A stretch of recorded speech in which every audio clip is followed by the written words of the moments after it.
Je remercie M. Bueno de nous rappeler que nos gouvernements sont très largement néolibéraux et qu'ils sont très favorables aux demandes qui leur font les entreprises transnationales. Vous voyez, M. Hollande et les 40 milliards de l'année dernière pour le CICE, pour le MEDEF. Ça, nous le savons, et nous menons nos campagnes pays par pays, parce que justement, nous comprenons bien que c'est là où il faut taper. Je vous ai expliqué que le mandat était universel, mais signé par tout le monde, comme un seul homme. Le problème, c'est que nous avons été stoppés à la fois par les gouvernements, mais je pense que nous pouvons gagner. Nous avons déjà gagné sur le TAFTA parce que les Allemands n'osent pas politiquement garder ça à l'ordre du jour. M. Sigmar Gabriel, qui est partenaire de Mme Merkel, a dû céder sur ce point. M. Hollande et M.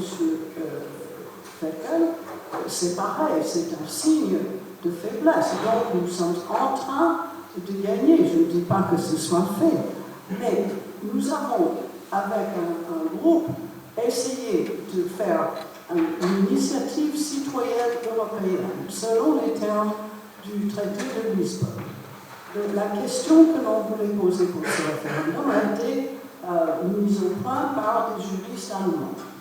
On dit ça va passer, c'est parfaitement acceptable. Naturellement, la Commission a refusé notre question. Alors, le lendemain, nous avons dit, bon, nous allons l'organiser nous-mêmes, cette initiative citoyenne. Et nous l'avons organisée, moyennant quoi. Vous savez que les règles du traité de Lisbonne, c'est qu'il faut avoir 1 million de votes venant d'au moins 7 pays qui ont réalisé leur quota fixé par l'Europe.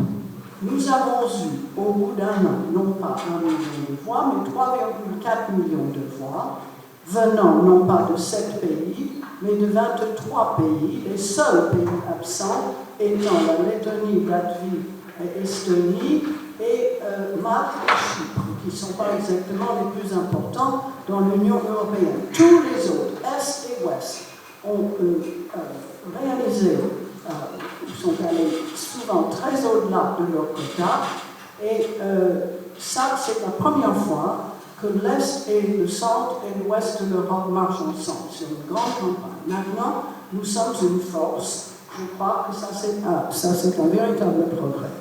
Et puis, je dis simplement que, en ce qui concerne les tribunaux, nos cours de justice peuvent faire l'affaire.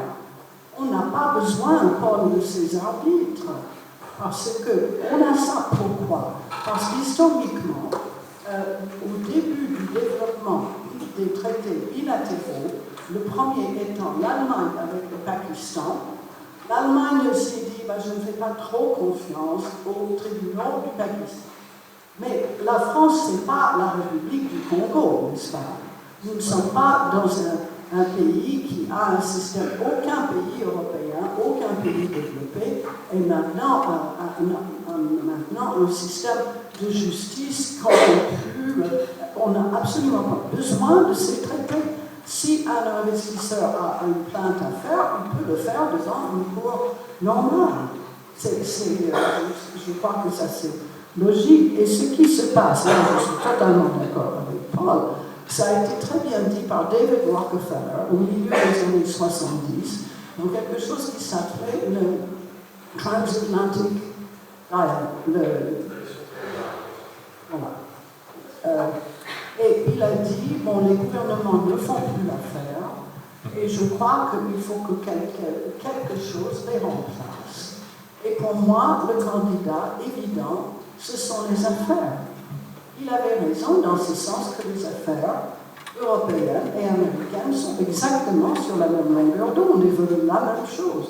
Et pour les deux, peu importe où elles sont situées, elles ont, quand il y a des droits qui sont acquis par les citoyens, des droits pour l'environnement, pour la personne, social, pour le travail, etc., pour le business, ce sont des coûts. Elles ne reconnaissent pas les bénéfices d'avoir ces lois, d'avoir des gens soignés, d'avoir des gens éduqués, d'avoir des gens qui ont des droits que nous avons gagnés de haute lutte, et nos ancêtres aussi. Donc, je pense que pour les affaires, elles s'entendent parfaitement et elles veulent ce monde idéal et les gouvernements les aident. C'est ça, pour nous, c'est l'adversaire, c'est ça.